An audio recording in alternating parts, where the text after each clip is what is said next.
Hello दोस्तों, स्वागत है आपका इस वीडियो में और मैं हूं आपका होस्ट और दोस्त कमल। आज हम सर्कल की एक थ्योरम का प्रूफ देखेंगे। एक सिंपलेस्ट थ्योरम है ये, एक आर्क से रिलेटेड है सर्कल के। ओके, तो सबसे पहले हम थ्योरम का स्टेटमेंट को समझेंगे और फिर इसके प्रूफ की तरफ हम आगे अप्रोच करेंगे। सो ये स्टेटमेंट है, the angle subtended by an arc of a circle at its center is twice the angle it subtends anywhere on the circle's circumference। तो मैं समझा दूं तो ये हमारे पास एक आर्क गिवन है AC।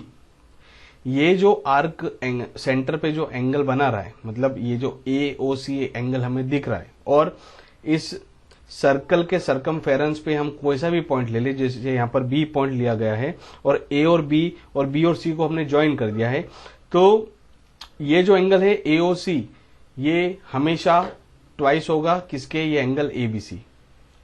मतलब अगर मैं इसे अल्फा बोल दूं और इसे मैं बीटा बोल दूं तो अल्फा हमेशा ट्वाइस ऑफ बीटा के बराबर होना चाहिए। ये इस थ्योरम का स्टेटमेंट है। ठीक है, तो अब हम इसके प्रूफ की तरफ अप्रोच करेंगे। ओके, सो मैं यहां पर ये रब कर देता हूं और एक फ्रेश स्टार्ट हम करते हैं।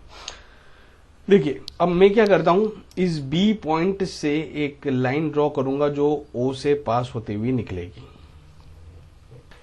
बाकी सब हमको भूल जाना है, बस ये जो लाइन मैंने रेड कलर की ड्रॉ करी है इसके ऊपर आपका पूरा कंसंट्रेशन रहना चाहिए। ठीक, सो ये है रेडियस, ये जो कि मैंने आर से रिप्रेजेंट करी हुई है। ठीक है, तो हम यहां पर ट्रायंगल का जो एक्सटीरियर एंगल थ्योरम होती है वो हम यहां पर यूज करेंगे। ओके, और सबसे पहले आइसोसेलेस जो ट्रायंगल की जो प्रॉपर्टी होती है वो हम यूज करेंगे यहां पर। सो अगर मैं ये एंगल x मान लूं तो ये भी जो एंगल है वो क्या होना चाहिए, x। ये एक आइसोसेलेस ट्रायंगल की प्रॉपर्टी है। ओके, देखिए यहाँ पर आइसोसेलेस ट्रायंगल कैसे है, क्योंकि ये साइड R है और ये भी साइड R है, तो कोई से भी ट्रायंगल में अगर दो साइड्स इक्वल होती है तो वो आइसोसेलेस ट्रायंगल हो जाता है।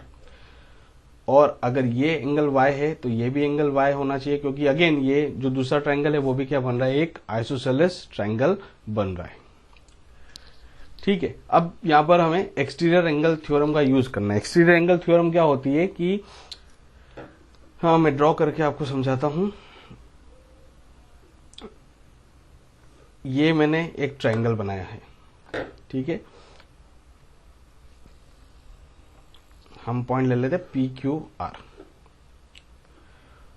सपोज ये एंगल अल्फा है और ये एंगल बीटा है, तो ये जो है वो इस ट्रायंगल का एक्सटीरियर एंगल होगा और ये जो एंगल है वो अल्फा प्लस बीटा के बराबर होगा। ये है एक्सटीरियर एंगल थ्योरम, सिंपल है बिल्कुल, पहले पढ़ा होगा आपने 8th क्लास में। ठीक है, यही हमें यहाँ पर यूज करना है। सो ये x है और ये लाइन हमने यहाँ तक ज्वाइन कर दी, तो ये वाला एंगल होगा वो कितना होगा, ये दोनों इंटीरियर एंगल के सम के बराबर, तो ये हो जाएगा 2x। सिमिलरली यहाँ पर भी ये y है, तो ये जो एंगल है एक्सटीरियर एंगल थ्योरम के हिसाब से कितना हो जाएगा, 2y के बराबर। और यहाँ पर हमें जो प्रूफ करना है वो प्रूफ हो गया। देखिए, एंगल ABC किसके बराबर है, x प्लस y के बराबर, और एंगल AOC ये किसके बराबर है, 2x प्लस 2y के बराबर। सो यहां से हम 2 कॉमन ले ले तो अंदर क्या बचेगा, x प्लस y, और सिंपली हम लिख सकते हैं कि angle AOC is equals to twice of angle ABC। ये हो गया प्रूफ सर्कल की जो आर्क की थ्योरम होती है उसका। ठीक है, so I hope that this video will be helpful for you all. Video पसंद आए तो उसे लाइक कीजिए, शेयर कीजिए, चैनल पर नए हो तो सब्सक्राइब करना ना भूलें, नोटिफिकेशन बेल को प्रेस करें ताकि जैसे ही नया वीडियो अपलोड हो आपको तुरंत उसकी इन्फॉर्मेशन मिल जाए। Thank you so much, thank you for watching.